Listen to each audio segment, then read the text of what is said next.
Alright guys, the installation of this shingle is very simple. I'll just run over not a ton of the details, but the simple details that I can show you right here. We can talk and ask any questions as I'm going along because questions are fantastic. Basically the product installs, like I said before, like a siding product, okay? There's a starter strip that goes at your eave, there's J-channels that go on your rake edges, and then you lock the panels in and run the shingles. So actually then, in a lot of the cases where we're working with contractors that are at least used to doing siding, this is a very adaptable, it's another engineered system, just like when you put siding with corner posts and J-channels and starter strips, you've got a lot of that here. Your siding guys are going to actually, they're going to understand this product because it's a component system. And that's the way I usually try and tell people. Like the starter strip, the J-channels, they understand how all of that works. So what would happen first, this obviously would be a re-roof an application of ripping the shingles off. Whether you rip the shingles off or leave the shingles on, at this point you need an underlayment. Okay, this is just a synthetic underlayment that's put on the roof. You do need to follow code, and I always recommend that, but by following code, utilizing an ice and water shield at the eaves and in the valleys, and a synthetic underlayment for the remainder of the roof, you should be covered. Minimum requirement is a 30-pound felt for a stone-coated shingle. Nobody sells a 30-pound felt anymore because it's going to bake underneath that metal roof. So through installation, let's say this was a shingle roof and the shingles were already on, you would pull the old starter strip off. So, old shingle, real cheap aluminum starter strip, it's coming off, it's gone.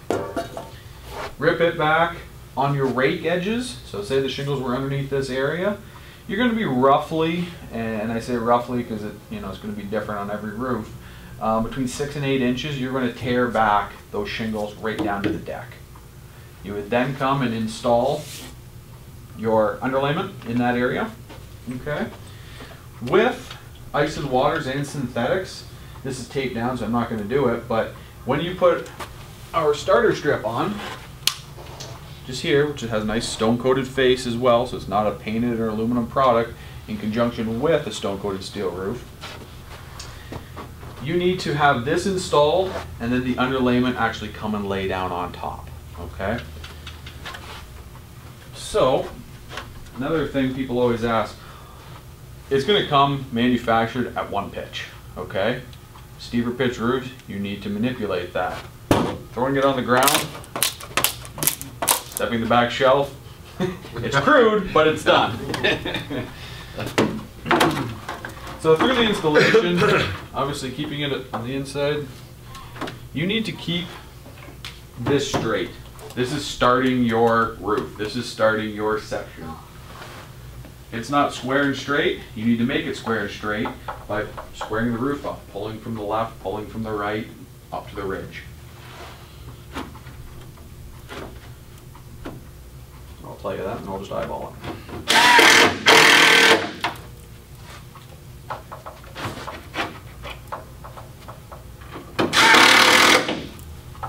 Notice I kept the screws away from the outside edge. The outside edge actually has a channel, so you don't want to put a screw right underneath of it. I'm just going to raise it up. You are going to trim the roof off first and then go back into laying panels.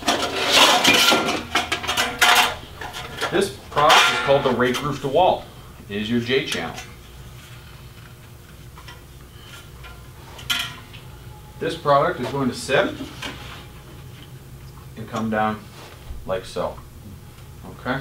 So you stop it flush at the edge of the starter strip? That's right. You want to bring it back just a hair, roughly 3/4 of an inch, 1/2 inch back, because you don't want it sticking out past your front fascia board when you put the stone-coated cap on. This product here is going to be used on your rake edges. It's also going to be used on your side walls, on the side walls of a chimney, side walls of a dormer, side walls of a skylight. So it's a very multi-purpose piece.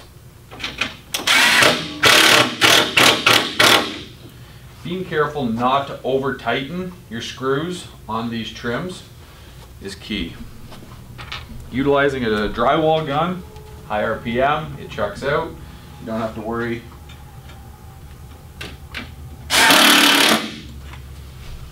Again,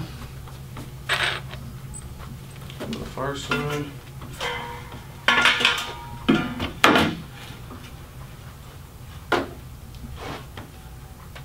Setting this in slightly, roughly half an inch on your rake edge, is key so that the stone coated cap will clip on and be nice and tight on that outside edge.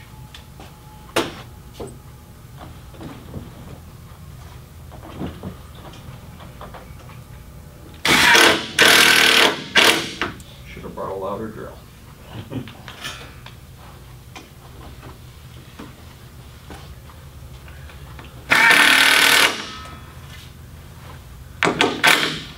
All screws in this channel are brought and screw fastened on the outside edge. These are water channels, okay? Do not fasten through them. Are those a special screw? They are. They're 1.5 inch hex head screw. They're actually manufactured to go through 26 gauge stone coated steel. Definitely the screw that is recommended for a stone coated product. And those come with the kit, or you buy those separately? Yep, they come with the package, with the roofing package.